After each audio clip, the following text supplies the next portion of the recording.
I don't let my children play outside after dark. Not in summer, not ever. My husband thinks it's anxiety. But I follow the rules my grandfather taught me. He had 83 acres in the Missouri Ozarks, hard against the forest, and he had 9 rules. Rule 5. The creek is the border. You do not cross it after 4 in the afternoon. Rule 1. Be inside before the first star appears. Rule 2. Every window covered before full dark. No light leaks in, no light leaks out. If the insects stop, all at once you walk to the house. Running attracts attention, because something is out there, and it's assessing you. The rules aren't precautions, they're terms of an agreement, and the most important rule of all? Rule 9, do not say the name, ever. I understand the rules now, and I will never stop being grateful that we followed them, because the deal, it didn't die with him. I don't let my children play outside after dark. Not in summer, not in our fenced backyard in Columbus. Not ever. My husband thinks it's anxiety. He's a patient man, so he doesn't push. He just quietly unlocks the back door on warm evenings and gives me a look. The kind that says they're fine, they're right there. And I give him a look back that ends the conversation every time. My daughter asked me last spring why I always call them in before the streetlights come on. She's 9. She said all her friends get to stay out until full dark. I told her it was just a rule. She asked whose rule. I said it was her great-grandfather's rule. She accepted that the way kids accept things from people they never met, with a kind of distant respect for someone who must have known something, and she came inside. What I didn't tell her is that I don't follow the rule because I was taught to. I follow it because one August night in the Missouri Ozarks, I watched something come out of the tree line that had no business being in the same world as the rest of us. And the only reason my son came back inside that night, the only reason, is because my grandfather had spent 60 years making sure the property was ready for exactly that moment. He never told me why the rules existed. He died before he could. I understand every single one of them now. My grandfather owned 83 acres in Carter County, Missouri, hard against the southern edge of Mark Twain National Forest. The nearest town was Van Buren, 40 minutes of 2-lane highway through country that made you feel like the modern world had simply decided not to bother. The nearest hospital was further than that, a fact my grandmother mentioned every time one of us kids did something reckless, which was often. He had bought the land in 1957 with railroad money and stubbornness. He and my grandmother built the house themselves over 2 summers, a single-story frame structure with deep porches on 2 sides and a partial basement that always smelled of creek water and old stone. The wood paneling inside had darkened to the color of chestnuts over the decades. Every surface was worn smooth in the places where hands had rested or feet had passed, a map of all the living that had happened there before us. The property itself was split clean in half by geography. The front half was open, mowed yard around the house, a kitchen garden my grandmother tended like a second religion, an old equipment barn 200 yards to the east that leaned south with such commitment it had become a landmark. The driveway was a quarter-mile of loose gravel that announced every arrival before you could see the vehicle. We called it the Ozark doorbell. The back half was different. Past the yard, the land dropped off into bottomland timber, old-growth oak and hickory so thick the canopy closed overhead and turned daylight green. A creek called Sutton Branch cut through the property about 300 yards from the house, running cold and clear over flat limestone shelves. In summer, it was shallow enough to wade, but had a few deep holes where the big catfish held in the current. We spent half our childhood in that water. That creek was the most important geographical feature on the property. I understand that now. At the time, it was just where we caught crawdads. My grandfather had a presence that I've never found the right word for. Not intimidating exactly. More like the way a well-built dam makes you feel. Solid, purposeful, holding something back. He was lean and brown from decades outdoors, with hands that looked like they'd been carved from the same hickory as the furniture. He didn't talk much. When he did, you listened, because he didn't repeat himself, and he didn't waste words. He loved us. I knew that even as a child. It was the quiet kind of love. The kind that shows up in small carved wooden animals left on your pillow, in the way he always saved the best of the garden tomatoes for the grandkids, in the way he stood on the porch every morning and watched the property with the focused attention of a man accounting for everything he was responsible for protecting. He watched it differently at night. I know that now too. He never sat us down and explained the rules as a list. They arrived the way the rules of a foreign country arrive, piece by piece, delivered by someone who assumes you'll figure out the important parts from context. By my third summer there, I had collected all 9 of them. I kept them in my head the way a sailor keeps weather signs, not because I understood them, but because the man who gave them to me clearly did. Rule 1. Be inside before the first star appears in the east. Not at sunset. Sunset was irrelevant. The first star was the signal. On clear summer evenings, that first star could appear while the western sky was still pale orange. Grandfather watched for it from his porch chair every single night, facing east, patient as stone. When he saw it, the iron bell on the porch post rang once. That bell had a particular tone, not loud, but carrying. You could hear it anywhere on the property. When it rang, you came immediately. It did not mean start heading back. It meant you were already late. Rule 2. Every window covered before full dark. The roller shades were heavy blackout material, mounted inside each frame. When pulled down, they sealed completely. No light leaked in, no light leaked out. We were not allowed to raise them or look behind them until morning. Grandfather made his rounds every evening, bedroom, living room, kitchen, back hall, pulling them down in the same order every time.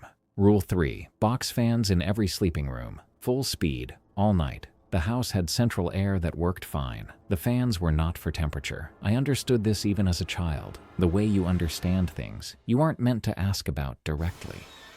Rule 4. Every exterior door locked by full dark. The front door had a deadbolt, a chain, and a heavy steel barrel bolt that Grandfather had installed himself. Lag bolted directly into the frame. Back door, deadbolt and chain. Kitchen side door, deadbolt. The sequence was always the same. Back door first, side door second, front door last. If you heard him doing it out of order, something was wrong. Rule 5. The creek is the border. You do not cross Sutton Branch after 4 in the afternoon. Not for any reason. Not to retrieve something you dropped on the other side. Not because you can see it from here and it will only take a second. 4 o'clock. You are on this side. Rule 6. On new moon nights, the fully dark nights when there was no moon at all, no one slept. Grandfather stayed in his recliner in the living room with his deer rifle across his knees until first light. Those nights he looked the way men look when they are doing something they have done many times and do not find easier for the repetition. Rule 7. If you are outside and the insects stop, all at once, not gradually, but all of them together, you walk to the house, not run, walk. Running attracts attention. Walking, at a steady pace, looking forward, not looking at the tree line. Walking is safe, but you walk immediately. Rule 8. Never leave food outside overnight. Not a plate, not a wrapper, not a corn cob in the garden. Clean and covered and inside. Rule 9. Do not say the name on this property. This one he delivered differently than the others. Not casually, not as a reminder, but standing in the kitchen doorway one evening when I was 10 years old, looking at me directly. He said it once. I started to ask what name he meant, because I didn't know any name. And he shook his head with an expression that told me clearly that not knowing the name was the correct and preferable situation. Keep it that way. That was all he said. I kept it that way. I still do. The only time Grandfather talked about the property's history was the summer I was 12. It was a full moon night, which I knew by then was one of the safer nights. You could see the yard clearly, and something about that visibility changed his posture. Less coiled, still watchful, but the quality of his watchfulness shifted from dread to vigilance, which are different things. He was sitting on the porch with his rifle, and I came out for water and stayed. He didn't send me back in. After a while, he said, without looking at me, "You know about the Halcomb Boy." I didn't, but I nodded, because something in his voice told me this was not the beginning of a story. It was the middle of one he assumed I'd been following. 1962, he said. August. Danny Halcomb was 14, came from the property north of here. The Halcombs had maybe 40 acres backing up to the same forest. Good family. He paused. Danny went past the creek on a dare. His older brother dared him. $2 and a pocket knife. He was quiet for a while. Somewhere down in the bottomland timber, something made a sound I couldn't identify. Not a frog, not a bird, nothing I had a name for. And then it stopped. They found him 3 days later, Grandfather said, on this side of the creek, sitting against the big sycamore down by the water, eyes open, breathing normal, not a mark on him. I waited. He never spoke again. Grandfather said. Not one word. Not to his mother, not to the doctors in Springfield, not to anyone.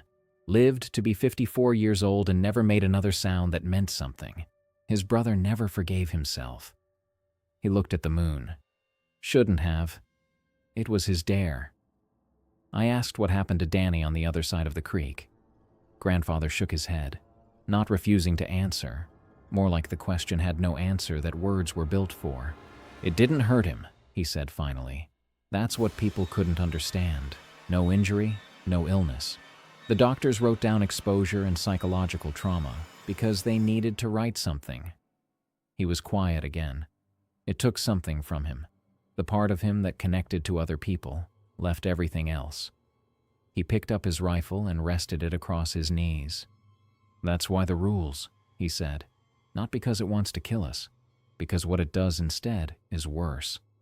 I went back to bed that night and lay there with the fan running and the blinds down and every lock clicked into place, and I felt something that I didn't have the vocabulary for at 12 but understand completely now. It wasn't fear exactly. It was the feeling of understanding the size of something for the first time. I followed every rule without being asked after that. Every single summer, until the summer grandfather died, and I came back as an adult and brought my son. Ethan was 15 the summer we drove down to Carter County to settle the estate. It had been 21 years since I'd been on that property. Grandfather had died in February, a stroke, quick, at home, which was how he would have chosen it, and the paperwork had taken until July. I told myself the rules were old man's habits, the superstitions of someone who had lived alone in deep country for too long. I told myself this with the confidence of a person who has not needed to believe something for 2 decades. I brought the rules with me anyway, packed in the back of my mind the way you pack a first aid kit, hoping not to need it, bringing it because you were raised by someone careful. The first 3 days were fine. We aired out the house, sorted through 60 years of a man's accumulated life, called the realtor, ate sandwiches on the porch. Ethan explored the barn and found grandfather's old three-wheeler and spent an afternoon trying to get it started.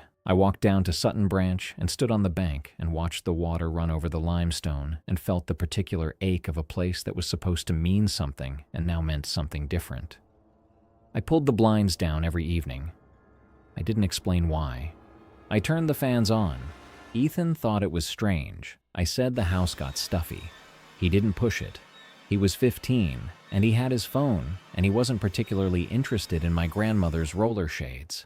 What I didn't account for was a new moon on our 4th night. I didn't track the lunar calendar anymore. Why would I? I was in Columbus with a backyard fence and a subdivision and 20 years of not needing to. It was the realtor who called at 9:30 that evening. The paperwork for the estate transfer had an error, something about the survey markers on the northeast boundary, and he needed me to find a specific document grandfather had filed in 1989.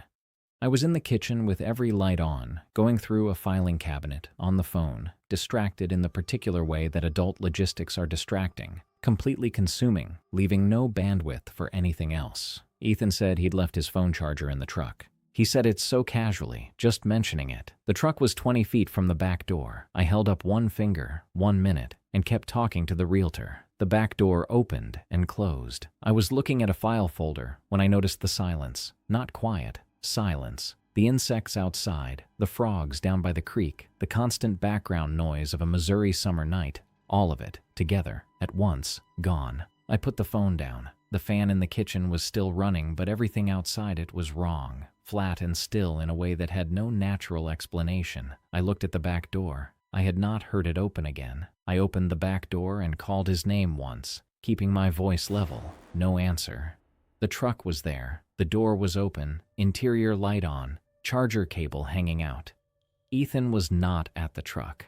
I called his name again. Still level, still careful. Rule 7 was in my head. Walk, don't run, don't look at the tree line. But I was on the porch, and my son was not visible, and the insects were still silent, and the silence was the loudest thing I had ever heard. I saw him near the garden. He was standing about 40 feet from the back porch, facing the tree line. Just standing there, arms at his sides, the way people stand when they are looking at something they cannot look away from. I said his name again, louder. He didn't respond. I walked down the porch steps at a careful pace, not running, watching his back, watching the tree line beyond him. The moon was entirely absent. The yard was lit only by the porch light and the thin light from the kitchen windows, and past the edge of that light was absolute blackness. And in the absolute blackness, at the tree line, something was standing. I knew it was there before I could see it. The way you know a room is occupied even before your eyes adjust. A quality of density, a presence that displaces something. Then my eyes found it, and I understood what my grandfather had been watching for all those years. It was tall, not impossibly tall, not the kind of tall that breaks your brain immediately. Just wrong tall, the way a person is wrong tall when they're standing in a proportioned space, and their head is simply higher than it should be. It stood at the exact edge of where the porch light gave out. And it was completely still. The stillness was the first impossible thing.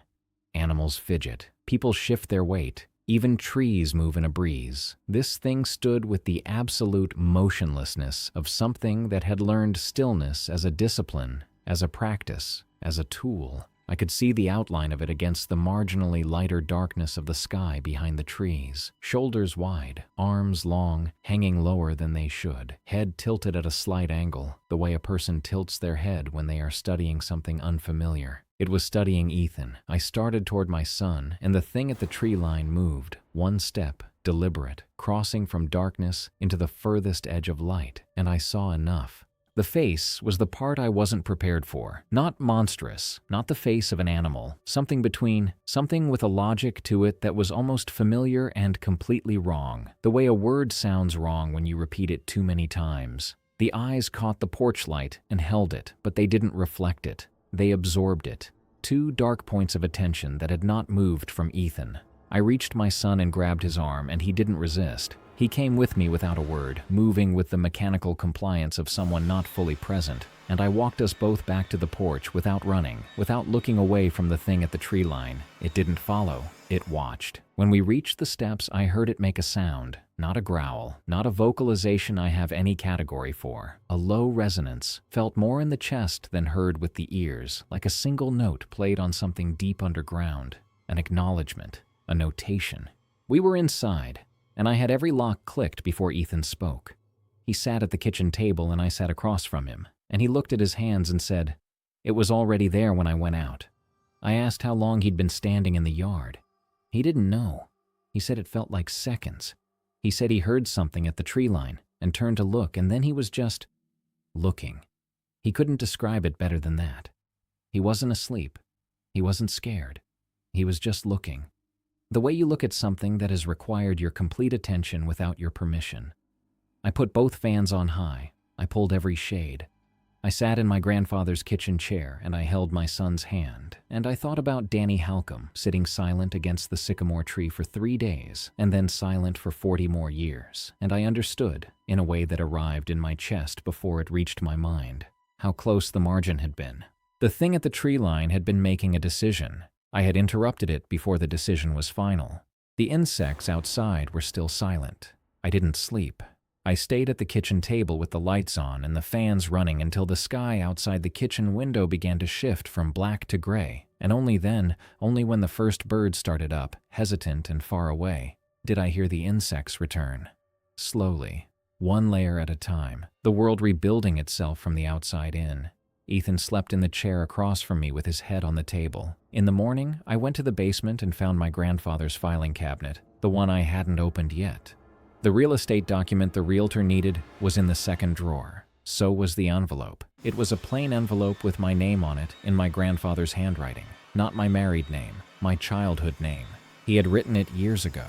Inside was 2 pages, handwritten, dated the previous October, 4 months before he died. I'll give you the parts that matter. He wrote that the property had not always been his to manage. He was the third in a line of men who had kept the agreement, going back to the original settler who had broken it without knowing, and then spent the rest of his life learning what it cost and building the terms that would hold it in place. The rules were not precautions. They were the terms of an agreement. Every rule corresponded to a specific accommodation. The star rule, inside at first dark, established that the hours of full night belonged to it. The creek boundary established that the back timber was its territory and the house side was ours. The fan noise established that neither side would acknowledge the other's sounds in darkness. The window shades established that sight was suspended after dark. no watching on either side.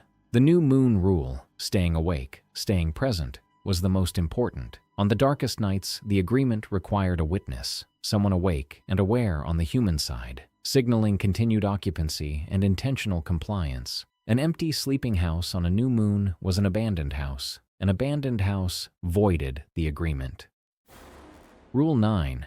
The name. Grandfather didn't explain in the letter either. He said only, "There is a name, and saying it on the property is an invitation. It treats the name as a summons. I don't know what it summons exactly. I only know the first man learned not to say it, and everything since has depended on honoring that." The letter ended with this: "The agreement transfers with the land. It is not between me and it. It is between whatever human being holds this property and whatever that thing is in the timber. If you sell the land, the new owners inherit the agreement whether they know it or not. The rules need to go with the deed. I'm sorry I didn't tell you this while I could still say it out loud. I thought I had more time. Learn the rules, all 9 of them. The 9th one, you'll have to figure out yourself. I think you already know more than you realize. One more thing. The night you came back to the property, and you will come back, it will be watching. It watches every new person who comes to the land. It's assessing. If you follow the rules, it will accept you. If you don't, it will make its own decision about what to do with you. Whatever you do, do not break the creek boundary after 4 o'clock.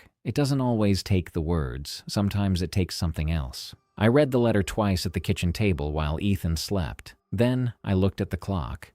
7:14 in the morning. Sunlight through the window, birds going, insects going, everything correct. The previous night, we had broken Rule 3. The fan was off while I was on the phone. Rule 2, Ethan had raised his shade for fresh air before going out, and we had been on a new moon night without a conscious witness. 3 rules, simultaneously, without intending any of it. And the thing at the tree line had come to assess.